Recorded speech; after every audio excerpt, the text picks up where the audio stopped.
Hello, and welcome to the Urban Dharma NC podcast. In this first part of a new series, Dorje Lopon Dr. Hun Lye teaches about the songs of Milarepa, the 11th century Tibetan saint who reached the ultimate state of awakening. The presentation of these profound songs is integrated with teachings on the Guruyoga of Milarepa sadhana, in order to introduce a more contemplative and experience-based approach to practicing this liturgy.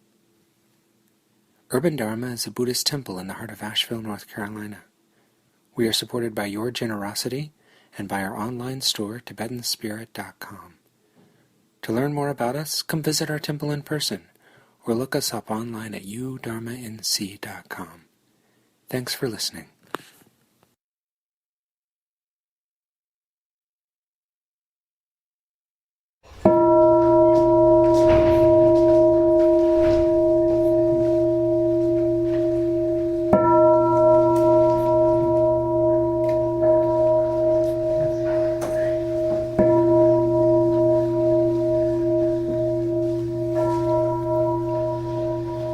Turn the volume down.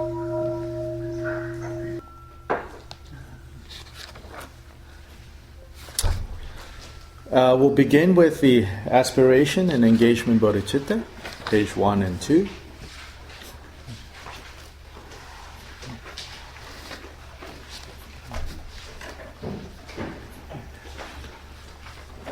All Mother, Sentient beings, boundless as the sky, especially those enemies who hate me, obstructors who harm me, and those who create obstacles on my path to liberation and omniscience. May they experience happiness and be separated from suffering. I will quickly establish them in a state of the most perfect and precious Buddhahood. All Mother, sentient beings, boundless as the sky, especially those enemies who hate me, obstructors who harm me, and those who create obstacles on my path to liberation and omniscience. May they experience happiness and be separated from suffering. I will quickly establish them in a state of the most perfect and precious Buddhahood. All Mother, sentient beings, boundless as the sky, especially those enemies who hate me, obstructors who harm me, and those who create obstacles on my path to liberation and omniscience. May they experience happiness and be separated from suffering. I will quickly establish them in a state of the most perfect and precious Buddhahood. Thus, until I achieve enlightenment, I perform virtuous deeds with body, speech, and mind. Until death, I perform virtuous deeds with body, speech, and mind. From now until this time tomorrow, I perform virtuous deeds with body, speech, and mind. To the top of page 6.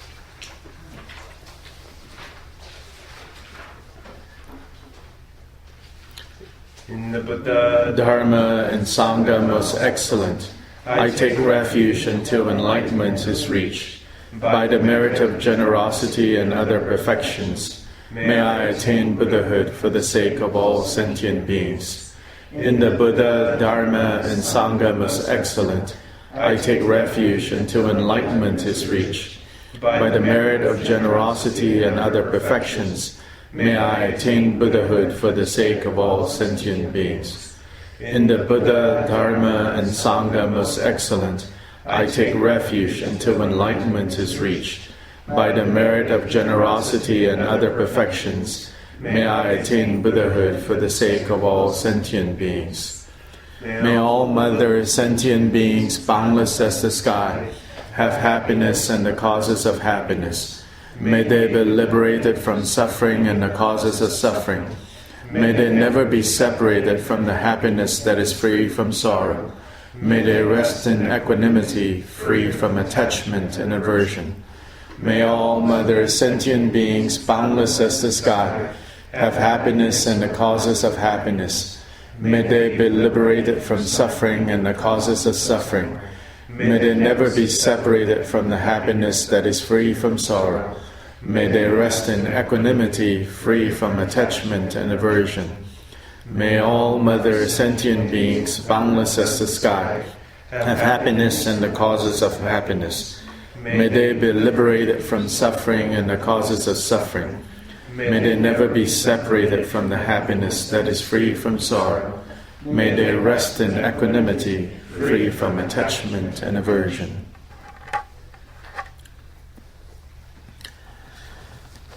So this weekend's program, and then continuing on to 3 more Sundays, only Sunday afternoons, is focused on Milarepa, and particularly Milarepa's songs. But at the same time, I am going to integrate the practice of Milarepa, meaning the Guruyoga of Milarepa, into at least this weekend's program. So in a little bit I'll just say just a little on Milarepa, since I'm sure all of you already know Milarepa. Probably that's why you're here. Then in terms of the meditation practice, the Guruyoga practice, this text here called the Guruyoga of Dorje. Dorje is Milarepa's Dharma name, Dorje. And then the Guruyoga, Guru is the teacher, the mentor, the Lama. And yoga is to unite with, to be united with. Is to be united with the Guru, united in the sense of one's devotion. At least at this point, it is one's devotion mind that will connect us to the awakened mind of the Guru. Of course, the awakened mind is present within us, but right now it's obscured, it's covered, and therefore we have no access. We have no experiential access to this awakened mind. So until we have access to it, we will continue to be in what we call the state of samsara, the state of confusion.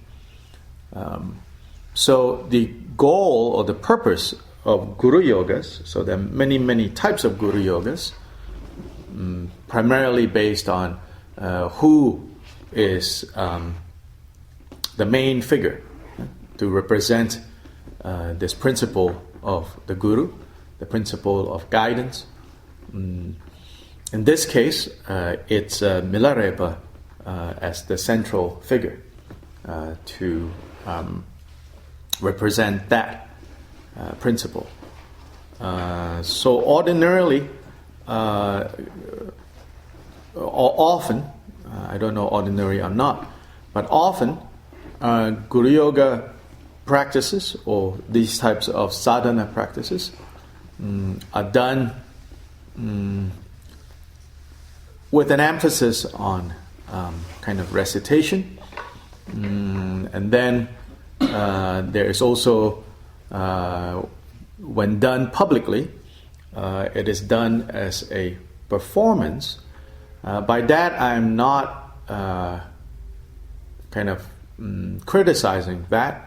I think there is an aspect to these practices where the public performance of it creates a particular environment, creates a particular condition that can evoke the devotion mind, that can uplift the experience of all those participating.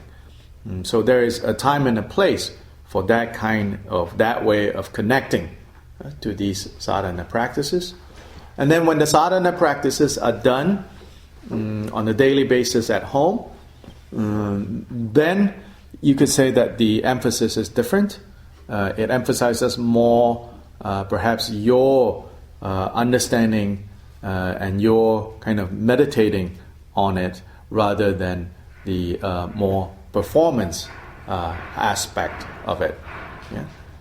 Come on in, don't worry.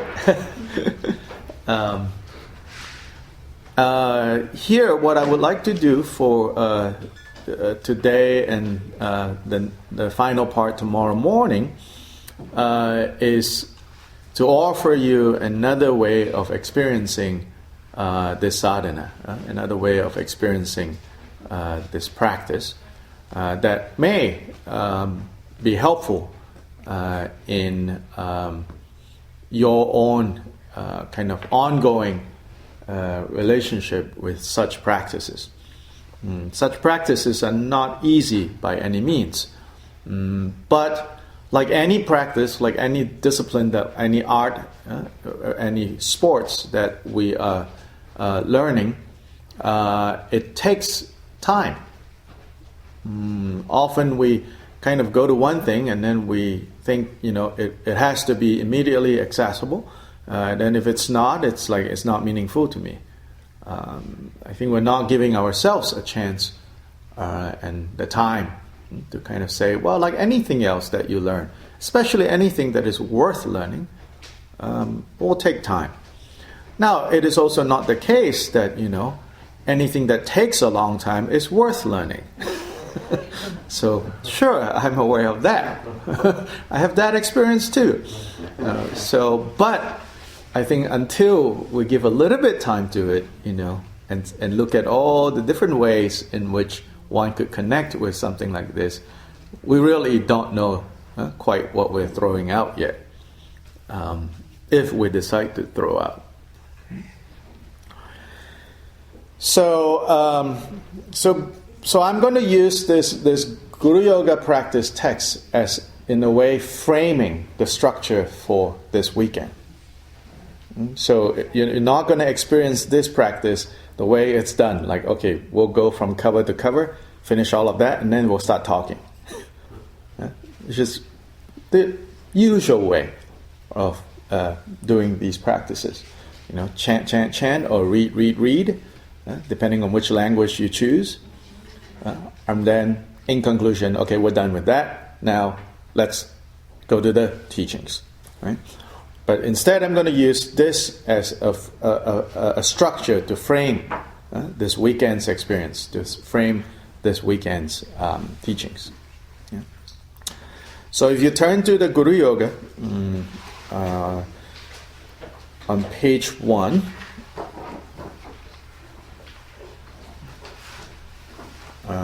so it's the Guru Yoga of Dorje, as I said.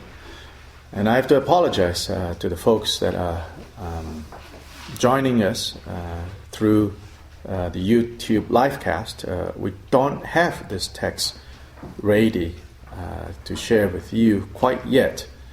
It still needs some tweaking, so I don't want to release that PDF out there circulating yet. But if you really would like to continue this, do email us at info@udharmanc.com, our main email for Urban Dharma, North Carolina. And then when we're ready to release this text, we will make it available. But don't be too concerned at this point, because as you'll see, the way that I'm going to use this sadhana, it's not literally necessary every point for you to have it. But the Songs of Milarepa collection, that's available. We will Jessica, who is facilitating this live cast, will try to get that file to you if you're there watching and you need it. So basically, I'll hold up. There are two texts, but now I'm talking about this one here, the sadhana practice. So, Jisin Shepa Dorje is referring to Milarepa. Right? So Milarepa lived in Tibet in the 12th century, probably one of the most famous figures in all of Tibetan Buddhism. The Kagyu tradition claims a special connection to Milarepa, but Milarepa is known and loved by all across the Tibetan Buddhist traditions. The Kagyu claims a special connection to him because one of his key disciples, Gampopa, who was a monk, became, you could say, the fountainhead of all the traditions that later on trace themselves and identify themselves as Kagyu. Gampopa was the fountainhead of this whole, all the different Kagyus, with the exception of Shangpa Kagyu, that comes from a different transmission. So much so that the majority who identify with the label Kagyu, sometimes it's called Dakpo Kagyu. Dakpo is where Gampopa came from. So Dakpo Kagyu.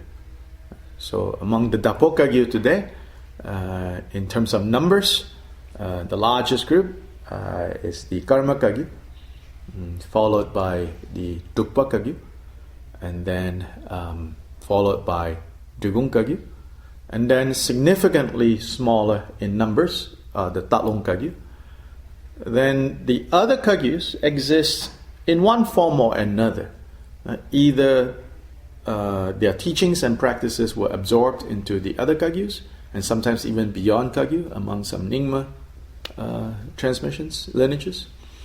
Then there might be a stray monastery here and there that claim that kind of see their connections going back to Barom Kagyu or one of these other Kagyu. But the four kind of that exist today as independent institutions are these four. Milarepa himself, of course, was never a monk. In that, he never took the formal steps of becoming a monk himself. Neither could we quite call Milarepa a lay person, because he wasn't a householder. His teacher was a householder, Marpa, and I don't think we could call Marpa a lay person either. In fact, these terms that we use in the West, the lay people, it comes out of obviously a Christian, right, context, or at least lots of baggage there. So when you call the laity, then the opposite of the laity in English would be what? Clergy, right? Clergy and laity are like the two. Kind of in a congregation, you have the clergy, you have the laity, right? And then among clergy has a very specific function. What's the function of clergy? Linda, what's the function of clergy?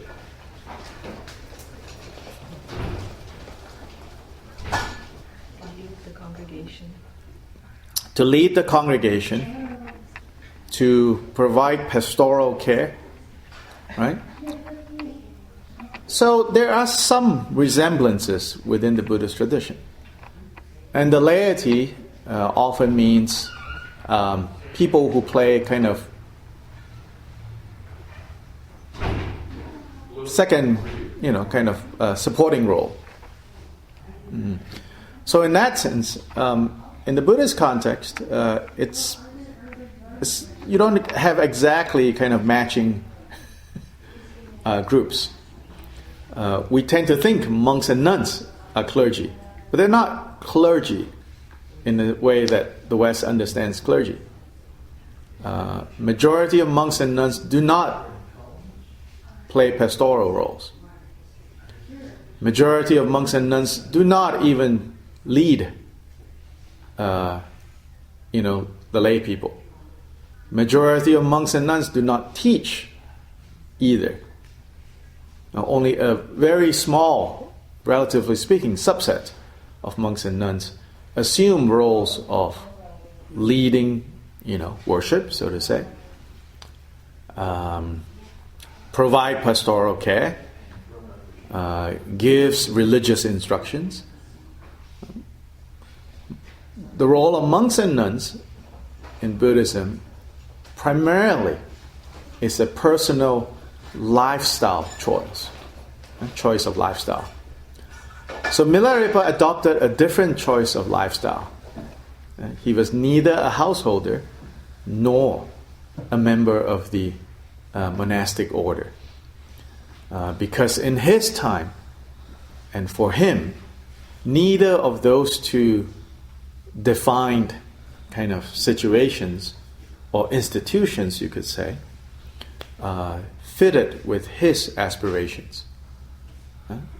So he saw ordinary householder's life to be too challenging for him to truly get to the place that he wanted to get to. In fact, his sister, when she saw how terribly difficult he was practicing in the mountains, that when he came back to see her, she could barely recognize, this kind of living skeleton that she saw in front of her. She cried and she said, I don't understand why you have to do it, this way. And in fact, she said, I look around and I see Dharma practitioners, and I see that they don't go to the lengths that you go to. Yeah? And then she even said, look at your own teacher. Why can't you be a Dharma practitioner like him? Right? And his sister probably would want their brother to be more like Marpa, because Marpa was a wealthy landowner. He built up his wealth. He owned land. He rented out his land. Other people pay taxes to him or rent to him to work on his land. And he had a comfortable family and all of that, right? Of course, Marpa spent a lot of his wealth to go to India 3 times to bring back the teachings. So Milarepa's sister said, why can't you at least be like your teacher? Right? And his response is that my teacher is like a lion, and I am just like a fox. When a lion, and so it's sort of believed that lions can jump from one mountain to the next mountain, whereas foxes, if they try to do that, they'll fall to their deaths. And so he said, I can't do what he can. So he went into the mountains and lived as a hermit, as an ascetic, in many ways way more challenging than that of a monk. At the very least, dressed as a monk, when you move around in a society that is very familiar with supporting religious people, immediately you can see, this is a monk, right? And you provide support. Milarepa is basically without any credentials, right? And so you look and you say, is this a religious person? Madman? Or a bum too lazy to be productive? And from Milarepa's life story, people treated him all of the above. Yeah. And so sometimes he got what he needed, Plenty of other times he did not. But that was what he needed for himself in order to let the Dharma radically transform him.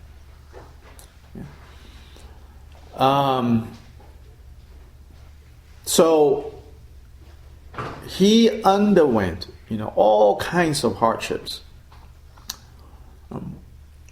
So stories of how Marpa had to devise skillful ways for purifying Milarepa's obscurations in a very short time.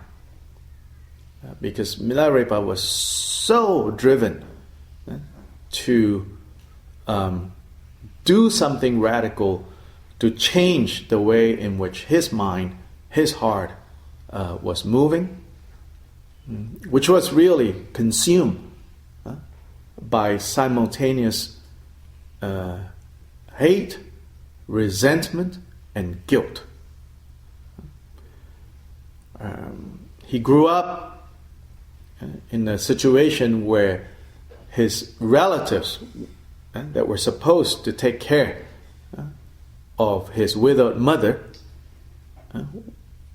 and him and her was taken advantage of by these relatives and made into basically slaves of the uncle and aunt. And so the mother, understandably, kept reminding Milarepa that when you are able to, when you're old enough, you have to take back everything that they robbed from us. And so, in order to fulfill that goal, in order to right that wrong, so to say, at least the way that he thought and his mother thought should be done, he resorted to learning basically what we call the dark arts, sorcery, and using the powers of his sorcery, because he was so dedicated, he was able to master sorcery, and he used that to basically torture and murder those whom he considered his enemies. But there was enough good karma that it didn't take too many of these incidents that previous, roots of merit ripened, and then he was consumed with guilt. That guilt had a positive aspect in that it says it drove him to the mountains. It drove him to go find a different way.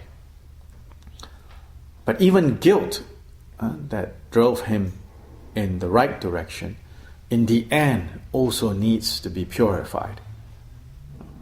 And the way guilt is purified is not to become heartless or to think that negative actions are justified. The way guilt is purified is through Dharma. And so he went searching for teachers, not very successful in the beginning, was attracted to things that he did not have a connection with. It said that he connected with a teacher that taught Dzogchen, but he did not have the karma for that kind of practice. Not that that kind of practice didn't work, but he did not have the karma to have those teachings make an impact on him. And so he went looking finally and was directed to Marpa.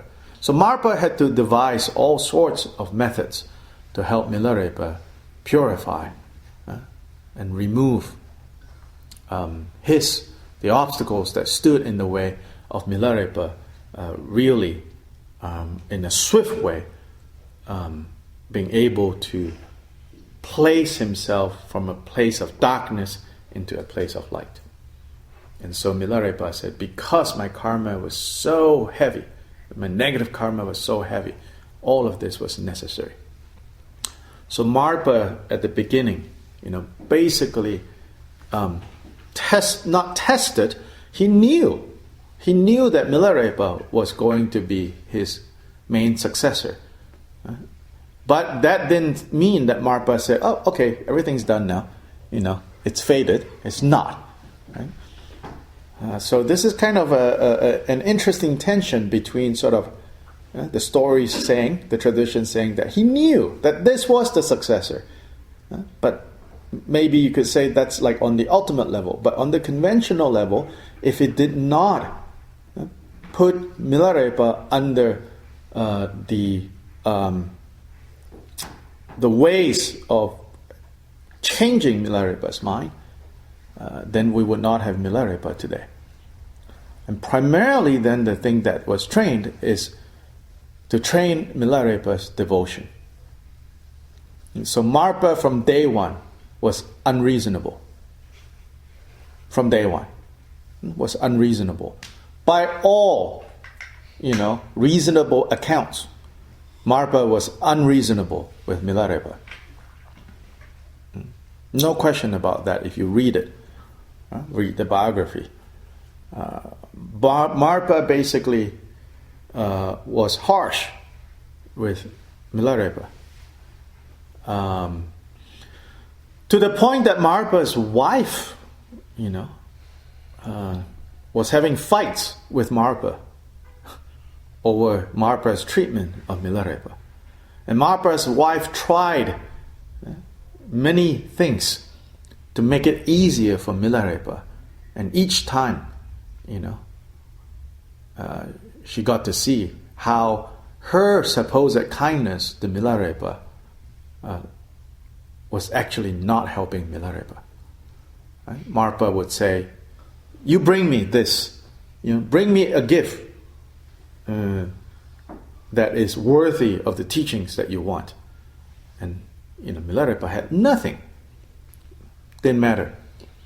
So Marpa's wife thought, well, if you are going to be so unreasonable with Milarepa, I'm going to give Milarepa stuff so that he can give to you what you want. So then when Milarepa came and presented those gifts to Marpa, Marpa said, ha, I bought these for her. These are mine in any case, Doesn't count. Chase him away.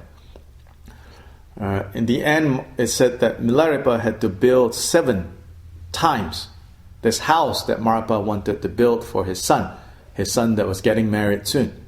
So free labor, basically, from Milarepa. And he had to build it 7 times because each time, halfway through or 1/3 through or almost completed, Marpa will say, no, I don't like this. Please, no, please, actually. Marpa said, I don't like this. I never said I wanted this. Again, by all appearances, he was lying, right? But he said, no, do it again. Do it again. Do it again.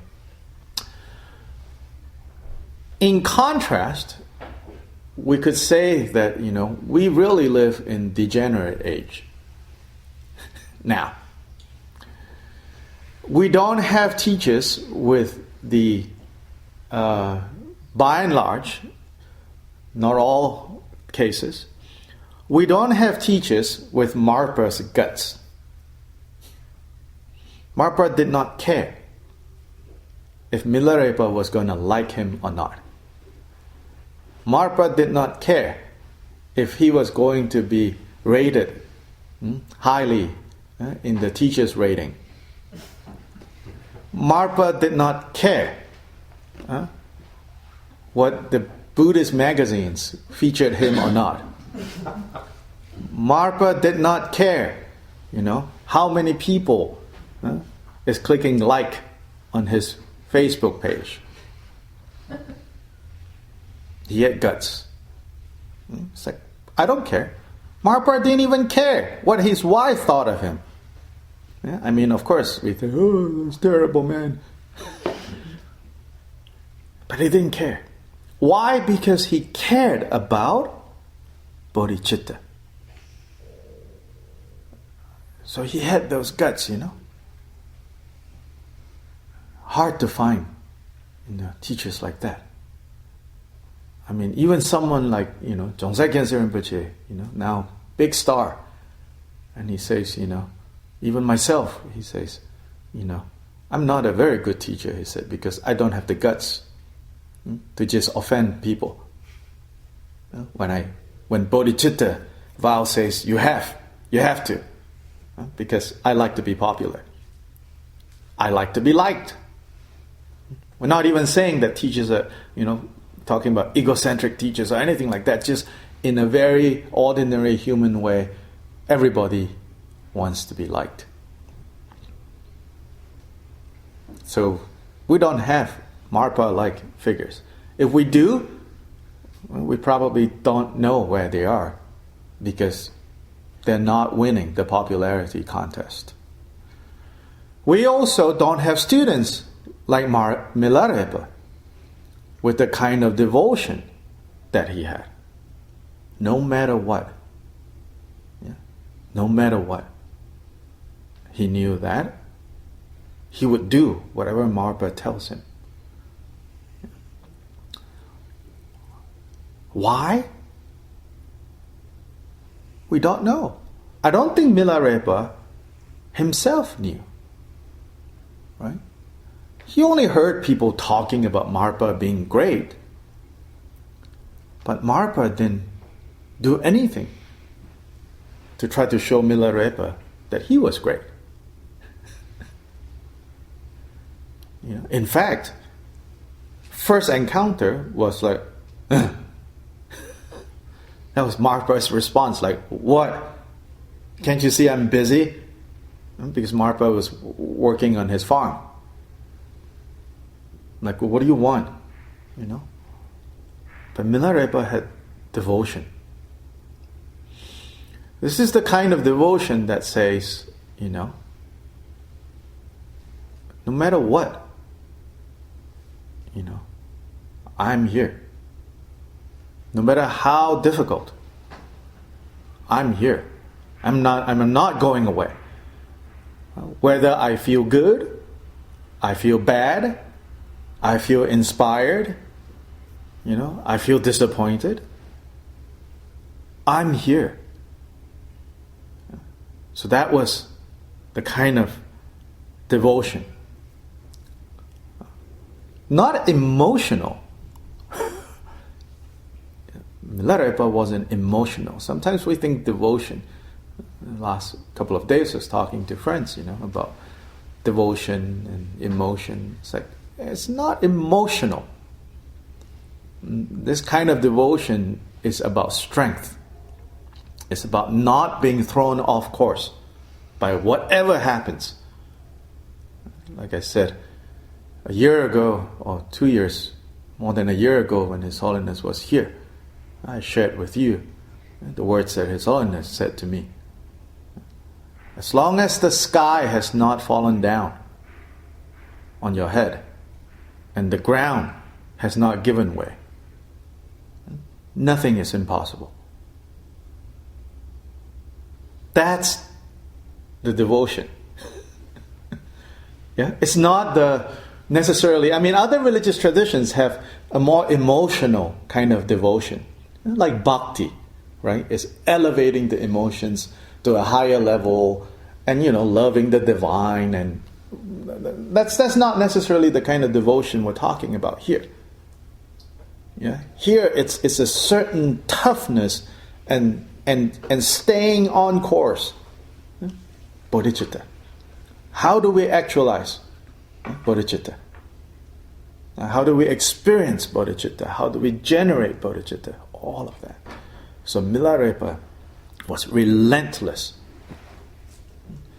So we are in a degenerate age, in that sense, right? Imagine Marpa turning up today and seeing, all these publicity and posters and everything to lure people to Dharma teachings. He would say, this is hopeless. This is hopeless. With all of our advancement in so many things, right? With all the intelligence. And then in the West, people are highly educated, highly intelligent, And so, with so much technology and all that,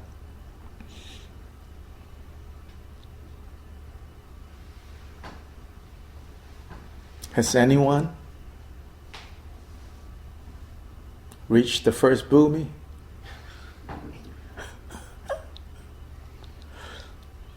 Tibetans had nothing but devotion.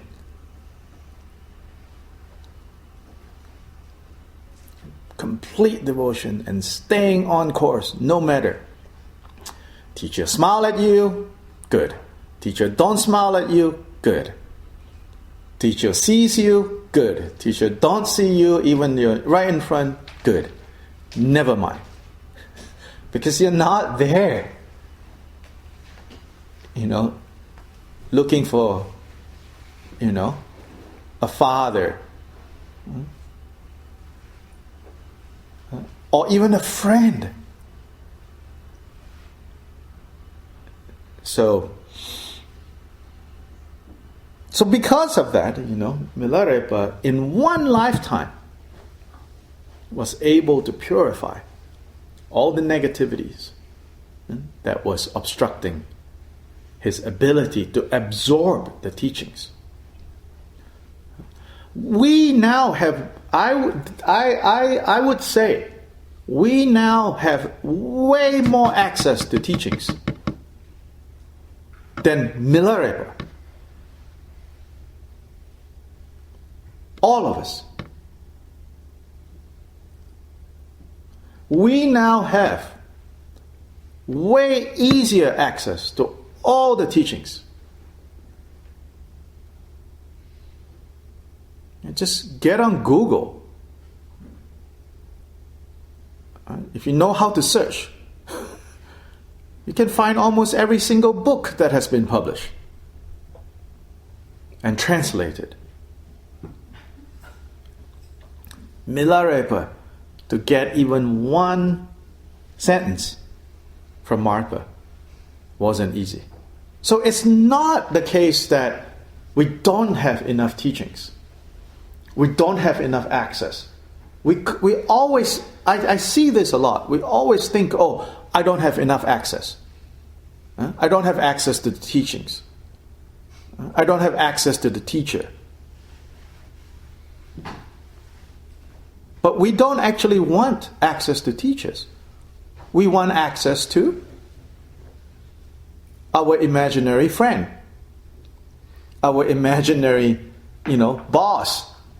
Whatever it is, that relationship that's lacking or not working out for you, you go to the Dharma teacher and you hope to get there.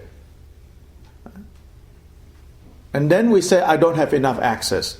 Oh, that retreat is so expensive. Oh, that teaching is so this and that. Really? Look at what Milarepa had to give. And I would say he got maybe, in terms of actual Dharma words from his teacher, 10% of what all of us in this room have already gotten. Really? 10%.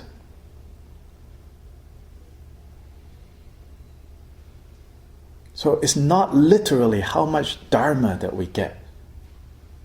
It's our ability to absorb. And the only way to absorb this, again and again, especially in the Kagyu tradition, it's devotion. We say it's devotion. Otherwise, it's not possible. That means dedication. That means being dedicated to the goal that we are seeking. Otherwise, it's not possible. So Milarepa's whole life was about dedication. He spent about maybe 2 years with Marpa. And even that, on Marpa's terms. Milarepa never knew what's going to happen next. Completely on Marpa's terms. Maximum 2 years. After that, Marpa said, you have what you need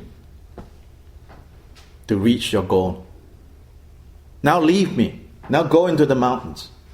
Because that's where you need to practice. And every time when you feel completely discouraged, completely ready to give up, pray from the depths of your heart. Pray to me. Again, this was a guy with guts. Either you have guts or you're a charlatan. Lots of charlatans tell people to pray to them. But Marpa could care less what Milarepa thought. Ooh, is he a charlatan? Asking me in most difficult times to pray to him? Marpa said, you pray to me. I'm your guru. So Milarepa went off. And we see in his life, when he was in the darkest periods during his practice, when he was about to give up, about to kill himself, then he remembered and he prayed. And then Marpa appeared. By that point, Marpa already passed. So I would say it's not that Marpa, passed on and somewhere in some paradise going, oh, Milarepa's calling. And poof, in front of Milarepa.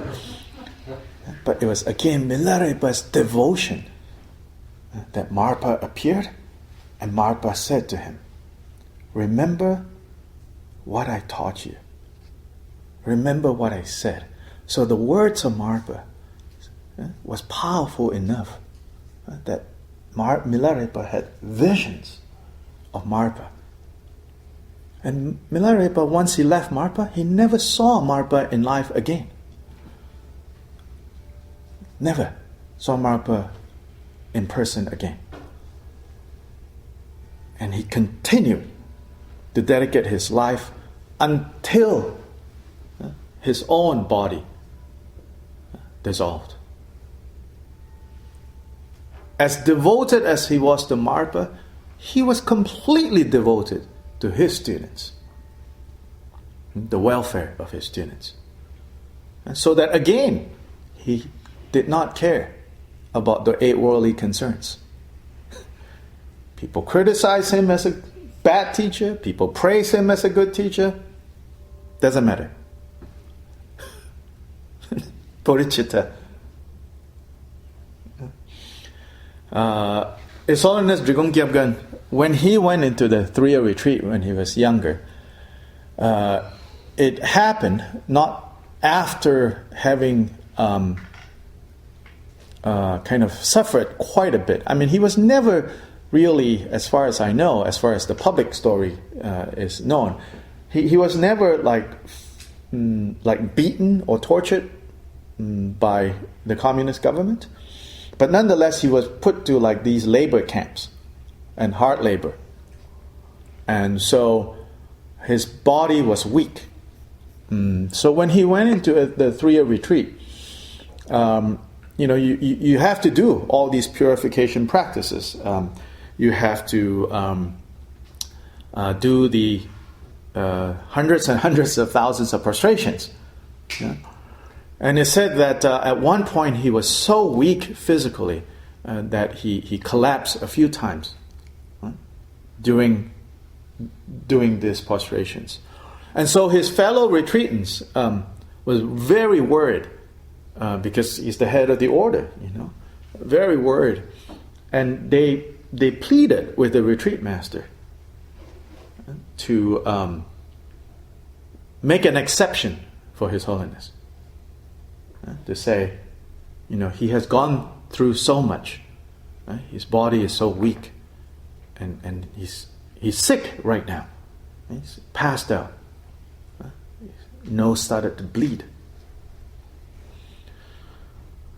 So they wrote a note to the retreat master. Then it said that the retreat master called everyone in the retreat, including His Holiness. In the hierarchy of the order, of course, His Holiness was higher than anyone in that room, including the retreat master. But in the relationship of teacher and student, His Holiness was a student of, the retreat master. But even that, like the throne of His Holiness is always higher, even as a student. So it said that the retreat master, so everybody, students came in, made prostrations, and they sat where they normally sit. Then the retreat master himself got up, went in front of His Holiness's throne. His Holiness was sitting there. He made 3 prostrations. Not common, because during the retreat, he's the teacher, His Holiness is the student. But he did that. And he stood in front of His Holiness, and he looked at everybody else in the room, and he said to His Holiness, both you and I, at one point, took the Bodhisattva vow, took the vow to actualize bodhicitta.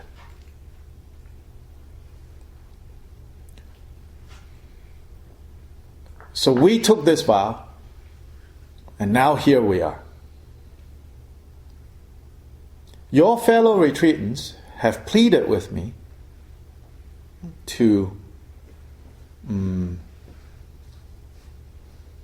make an exception for you in this requirement. Then he said, if I were to do that, and if you were to take the exception, then both you and I have turned back on our bodhicitta vows. So do you think you can accept the exception? Because I don't think I can give the exception. Then of course he went on to say, on the ultimate level, you are Avalokiteshvara, and you don't need to do these prostrations. But on the conventional level, for the benefit of sentient beings, no matter what, finish these requirements. And then he left the room.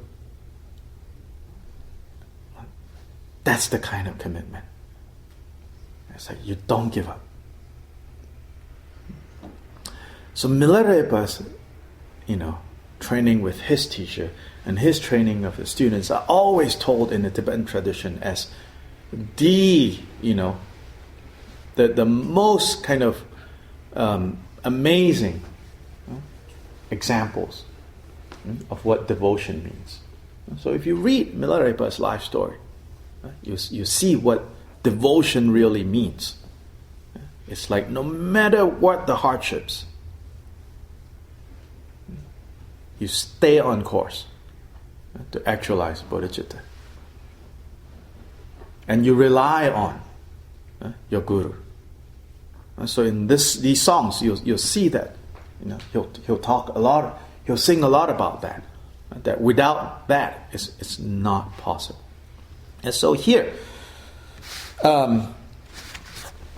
it says in the notes in this text, I will read that.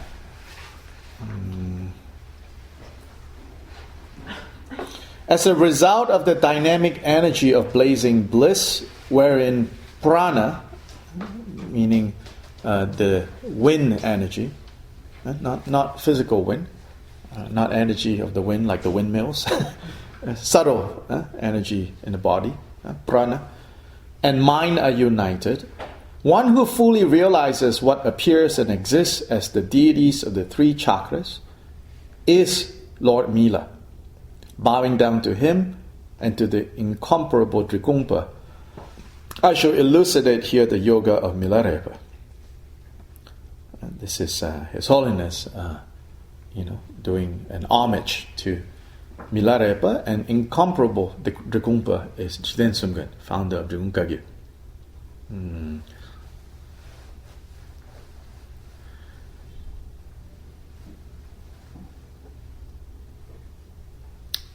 To the top of page 2, and this is key in understanding, what is or who is the Guru?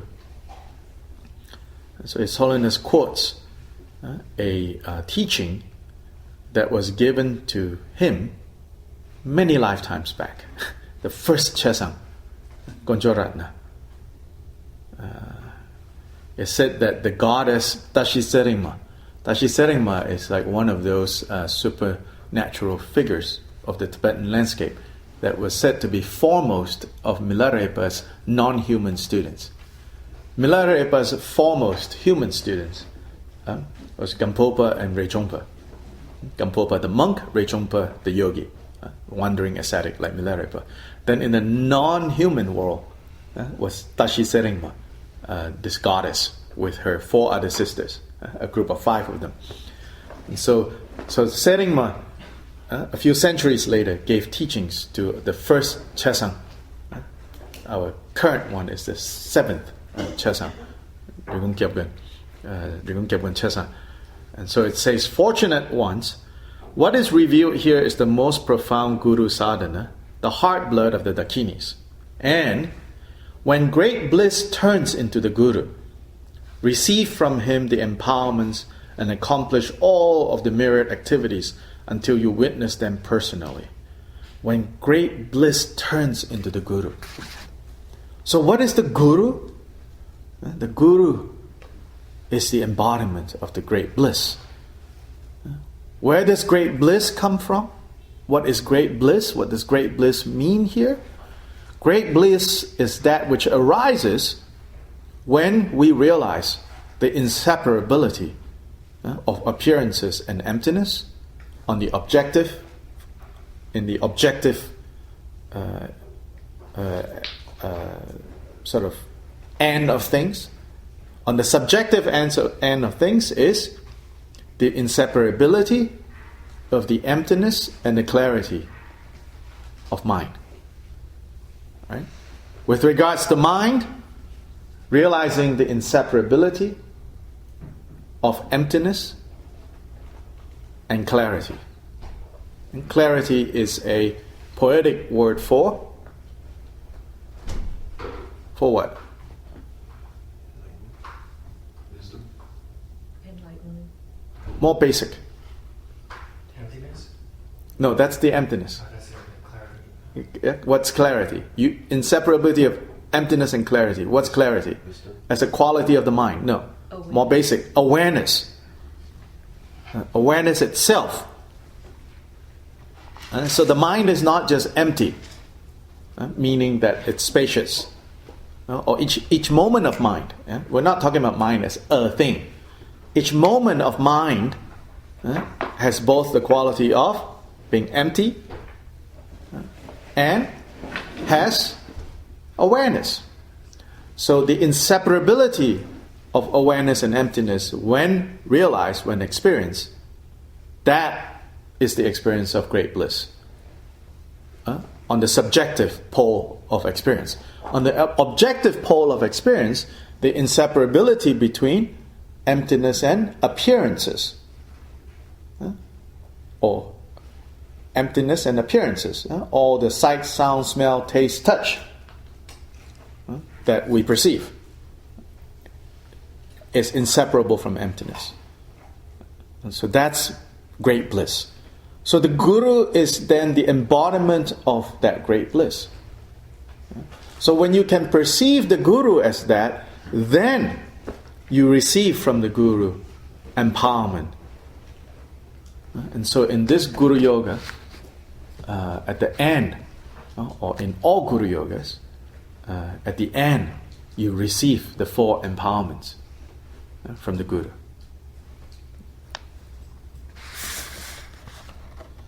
And then some notes here about how to prepare the shrine and what you need to have. Then it says, ignite the fire of devotion as strong as the fire at the end of the aeon, and focus your mind completely on the 2 types of precious bodhicitta. And so we started with that, the aspiration and the engagement bodhicitta. So we are on page 2 of the Guru Yoga text, somewhere in the middle. Then some instructions on what to prepare for the shrine. And then it says, If you don't have any of these things, these can be simply imagined. So you can be out on the parkway without lugging a whole suitcase of vajrayāna stuff. Milarepa himself had none of the stuff.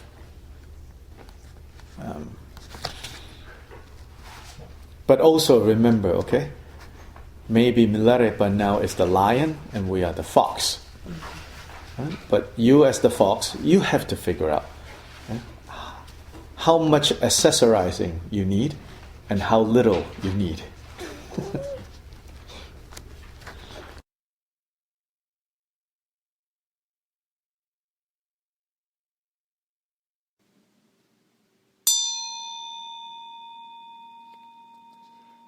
Thank you for listening to the Urban Dharma NC podcast. If you enjoyed this episode, we hope you'll consider supporting our mission to foster a deeper understanding of the teachings of the Buddha, to build meaningful community, and to integrate contemplative teachings into everyday life. We invite you to make a donation online at udharmanc.com or make a purchase at our store, tibetanspirit.com. Thank you. May all beings benefit.